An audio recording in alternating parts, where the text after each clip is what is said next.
Yes. Interesting. Oh. What is up, my Ray? Today we're going to be going over Jade Forest, and before we start with that, this is my gear, my stats, and my crystals. Let's get into it. First, the mechanics. There's 3 different types of main mechanics at Jade Forest, and the first we'll be going over is the BRRRR. When you destroy the BRRRR, you will get a DP buff to maintain on the mobs, a DP buff will be implied on the mobs, and you will also get an AP buff.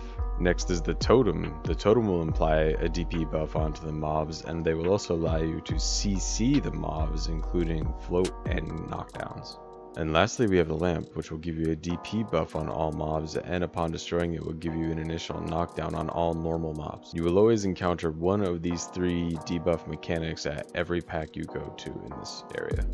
Do be careful around the lamp though, because you can also be knocked down by this mechanic. Make sure to super armor the last hit on the lamp. Upon killing the Oak instantly, they will explode and apply a debuff to the surrounding mobs. This DP debuff does stack, so make sure to have them grouped together in order to apply as many debuffs as possible. Also, upon killing a complete pack, you will also receive a 30% movement speed buff to help you get from pack to pack. Next, I will explain the different types of mobs that are at this area. Often referred to as snow turros, there is the Winter Keeper, the BRRRR Keeper, and the Lamp Keeper. All of these mobs can spawn as both normal mobs and elite mobs, but don't worry about discerning the difference, as they will have a blue title above their names if they are elite, and you will also get this as a warning. You want to be a little bit more efficient? Well, you know, I can't blame you. There actually is a method to double pull here in Jade Forest. You can pull elites into other packs since they have a better aggro distance. This will essentially allow you to do 2 packs at once, though I don't recommend this until you're at least 289 plus on most classes. The reason being because of what you see. Look at this. You're not able to destroy the BRRRR, totem, or lamp before the elite pack gets to the corresponding pack. It will actually give them a buff. Makes them quite tanky. Guardian spawn! Now a little more in depth to explain that there is a difference between the elites and the normal mobs. The normal mobs can be CC'd and exploited by any of the debuffs available to you within the zone.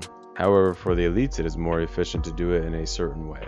The BRRRR is the most universal, as it applies the same debuffs regardless of what type of mob it is. This is also the fastest way to kill any of the mobs in this area. However, when you get an elite Lamp Keeper, they are not vulnerable to the lamp debuffs. You can defeat them faster by taking them to the BRRRR or totem to apply better debuffs. The BRRRR Keepers are somewhat similar, but in the aspect that you should probably take them to a totem or a lamp to get the debuff on them. Granted, the BRRRR debuff will apply well to the BRRRR mobs. I do find I kill them a little bit faster by taking them down when they're CC. The Winter Keeper, honestly, the Winter Keeper is a beast. You can't CC him at all. Just kill him wherever. BRRRR things, just kill him. Now, for being extremely optimal, you are kind of dependent on the spawns of your BRRRR, totem, and lamp mechanics. In summer, you can kill everything at the BRRRR. It'd be really good. And all normal mobs at any of the mechanics will work really well. Double pulling in general will help, especially with elite mobs when you pull into normal packs. That explosion debuff will apply on all mobs. Though I find sometimes a lot of the elites, it's kind of difficult to aggro them into some packs, especially at longer distances. For that, I would recommend trying to find the correlating debuffs that work well for those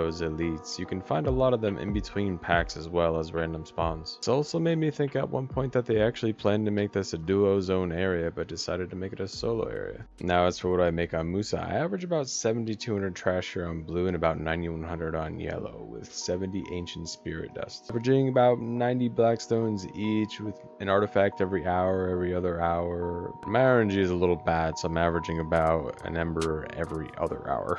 You know, except for this hour. Take a look at this hour. This hour is boosted. Also, I usually get about 1 lightstone and 4 starlit jade breaths. I would expect the average player to make about 300 to 350 mil here an hour.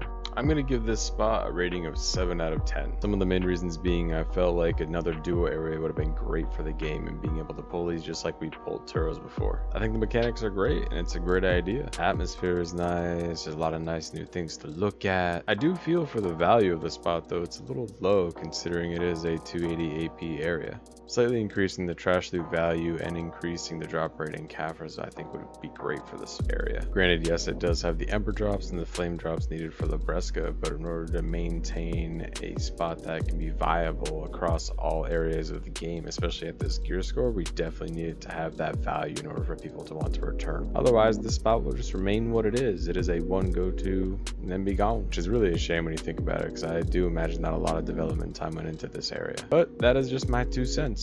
Thank you all for watching. I really do appreciate it. I hope this video was helpful to some of you to hopefully get to that 4th pack plus. Best of luck on you guys getting your flames. Yeah, Crimson out.